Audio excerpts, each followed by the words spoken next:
할렐루야. 날마다 생생한 복음으로 또 우리와 함께 하시는 우리 주님, 그 주님 이렇게 따라가다 보면 때때로 우리의 이해할 수 없는 상황으로 어떤 때는 설명하시지 않고 또 우리에게 가라고 하신 길인 것 같은데 우리의 생각과는 영 맞지 않는 그런 일들을 만나서 저기 당황할 때가 있는 것을 봅니다. 그런데 지나놓고 보면 언제나 그러하듯이 내 생각보다 내 열심보다 크신 하나님이심을 그 시간이 지나고 나면 정말 감탄하고 또 경배하지 않을 수가 없습니다. 이해할 수 없는 상황을 맞이해서 때때로 참 뭐가 막히고 또 멈춘 것 같고 그리고 또 다 끝난 것만 같아서 이거 안 되나? 또 어떤 때는 또 전혀 예상치 못한 길로 우리를 인도하셔서 정말 저기 당황스러운 시간들을 맞이할 때가 있습니다. 자, 오늘 역시 우리의 믿음의 선배들의 삶의 여정도 역시 다르지 않아서 특히나 참 새로운 복음의 새 시대, 성령의 시대를 맞이해서 이 역사 가운데 드디어 성령으로 이제 진행하는 초대교회에 처음 바울과 그 선교팀 일행들이 겪어가는 그 흥미진진한 여정에는 그 당사자인 본인들에게는 정말 때때로 참 당황스럽고 어려웠을 법한 순간들이 뭐 한두 번이 아니었죠. 그 중에 특히나 이제 2차 전도 여행 때 하나님께서 그 길을 아시아의 전도를 힘써 또 길을 열어줘서 최대한 힘을 다해 전진해 가던 중에 설명 안 되는 상황이 아시아의 전도를 허락지 아니하시고 무척 애를 쓰게 만드셨던 그런 때가 있었습니다. 그리고는 그 일이 왜 이렇게 열어놓으신 그 길에 지금이야말로 때인 것 같은데 적기인 것 같은데 그리고 또 주님이 인도하셔서 한 걸음 한 걸음 이끌어온 것이 분명한 사실인데 왜 주님께서 이때에 이 길을 허락하지 않고 막으실까? 아주 애를 쓰면서 기도하면서 꼭 지체되는 시간들 또 그리고 무언가 멈춰선 것만 같은 그런 시간들 가운데 급기야는 그들이 마게도니아인의 환상을 보게 됩니다. 그리고 아시아의 선교를 막으시고 그리고 이제 마게도니아를 이끄시는 상황 속에 그 모든 이해를 뛰어넘는 마게도니아인의 그 간절하고 절절한 우리를 와서 건너와서 우리를 도우라는 그런 환상을 보고 주님께서 우리의 계획과 우리의 생각과는 다르지만 하나님께서 무언가 우리를 강력하게 인도하시는구나 하고 그들의 모든 생각을 내려놓고 순종하여 건너간 마게도니아의 첫 성 빌립보성에서부터 시작해서 그리고 그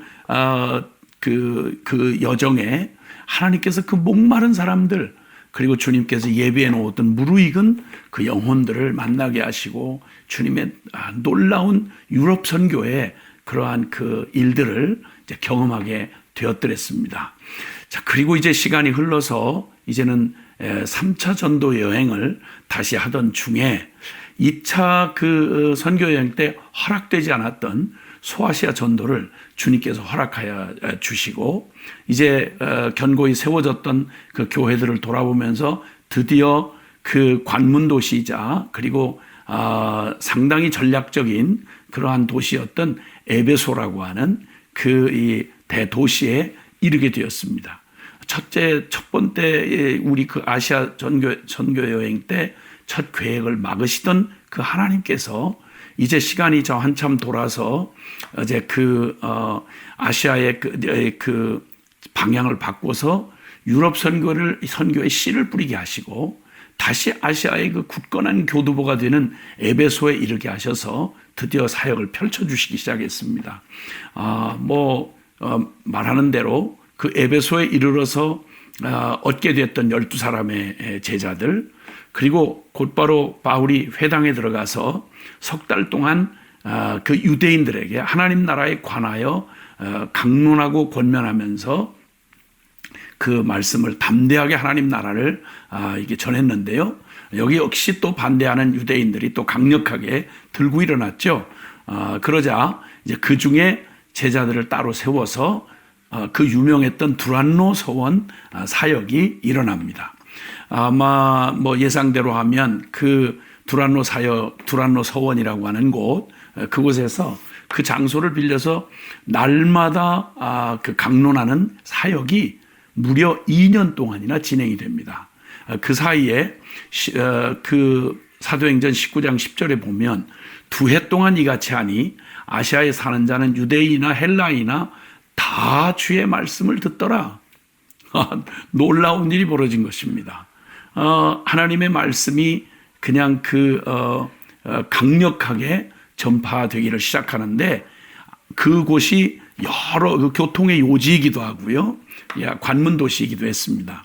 거기서 2년 동안을 두란노에서 날마다 낮 시간 동안 날마다 거기서 제자들을 가르쳐 이 말씀을 강론하는데, 이 복음을 전파하는데, 놀랍게도 주님이 거기에서 들은 바에 다양한 지역에서 온 사람들이 복음을 듣고 아시아 전역으로 퍼져나가서 그 복음을 선포하게 하시는데, 하나님의 그 일하심을 우리는 가히 짐작할 수가 없는 것입니다.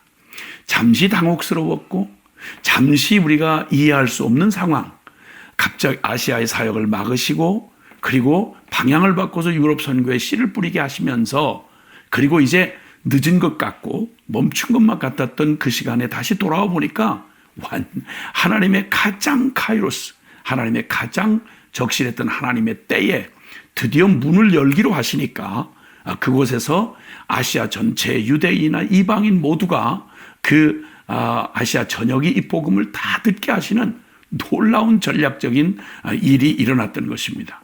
그리고 뿐만 아니라 하나님께서 11절에 하나님이 바울의 손으로 놀라운 능력을 행하게 하시는데, 복음을 증거하시면서 뿐만 아니라 심지어는 바울의 몸에서 손수건이나 앞치마를 사람들이 가져다가 병든 사람에게 얹으면 그 병이 떠나고 악귀도 떠나가고, 이게 그냥 온통 이 센세이션이 일어나가지고 사람들이 어떤 그 유대인들은 말이죠, 이 스게와 7 아들이라고 하는 유대 제사장, 뭐 제대로 된 사람인지는 모르겠는데 7 아들들이 흉내를 내는데 예수님의 이름과 그리고 바울의 이름으로 사람들에게 이제 뭐 그 일을 똑같이 행한다고 흉내를 내는데, 그때 악귀 들린 사람이 그들에게 덤벼들어 가지고 그냥 내가 바울도 알고 예수도 아는데 너희 놈들은 누구야? 이래가지고 사기치던 유대인 사기꾼들을 그냥 완전히 귀신 들렸던 사람이 그냥 완전히 발가벗겨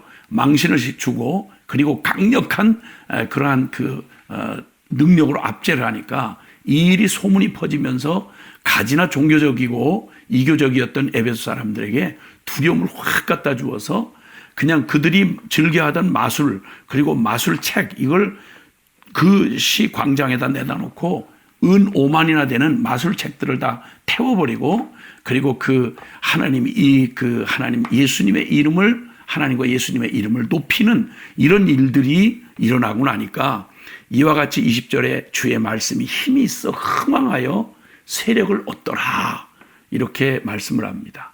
온통 에베소 그 큰 도시가 발칵 뒤집어지는 역사를 보게 되고요. 그리고 드디어 그 전략적인 도시에서 그동안 멈추어 섰던 시간하고는 비교가 안 될 만큼 하나님의 하시는 일은 내 생각, 내 열심보다 비교할 수 없이 위대하고 크시다는 사실을 다시 한번 또 이렇게 밝히 드러내 주셨습니다. 정말 우리가 믿고 따라가는 우리 주 되신, 우리의 왕 되신 예수님을 따르는 길이 멋진 기대감이 넘치지 않을 수가 없습니다. 당장 어떤 때 당혹스럽고 막힌 것 같고, 그리고 설명해 주시지 않아서 답답하고, 왜 허락해서 순종했다고 하는 믿음의 이 걸음에 왜 주님이 지지해 주시지 않으나, 꼭 돌아가는 것만 같고 꼭 끝난 것만 같았던 이런 시간 속에서, 그래도 그 속에서 순종의 끈을 놓지 않고 믿음으로 순종해 가다 보면 내가 생각하지 못했던 나의 생각보다, 나의 열심보다 더 크신 하나님을 경험하게 되는 것입니다. 저희만 해도, 저와 저희 순회 선교단만 해도 2002년 전까지 전 세계를 다니면서 그냥 급한 마음으로 어떻게 하든 이 선교 완성을 위한 연합을 이루어서 주님 빨리 오시게 하자. 그래서 우리의 모든 열심히 일을 6개 대륙을 다니면서 쫓아내던 저희들에게 주님 우리의 생각과는 다르게 오히려 그 일이 열매를 맺지 못하고 저희 자신들의 연약함, 내면에 부딪혀가지고 사역을 한참 이제 막 펼쳐나가야 할 시기에 저희들의 발목이 붙잡히고 덜컥 저희들의 연약함에 주저앉았습니다. 그저 끝난 것만 같고, 그리고 모든 게 그냥 엉망으로 되는 것만 같았던 시간들 속에 저희가 저희 자신의 절망과 또 막혀진 사역의 그 앞에서 털썩 주저앉고 그저 저희 자신을 돌아보고 시작했고, 저희가 복음 앞에 서는 기회가 됐습니다. 그때 저희가 총체적인 복음 앞에 서면서 우리를 새롭게 하시고, 그리고 또 저희가 새롭게 되면서 총체적인 복음 앞에 서서 우리에게 복음이 실제가 되어지는 우리 공동체 안에 놀라운 기적을 주신 다음 저희들은 모든 생각을 다 내려놓게 하셨습니다. 완전히 방향이 바뀐 거였죠. 완전 충격적인 변화였습니다.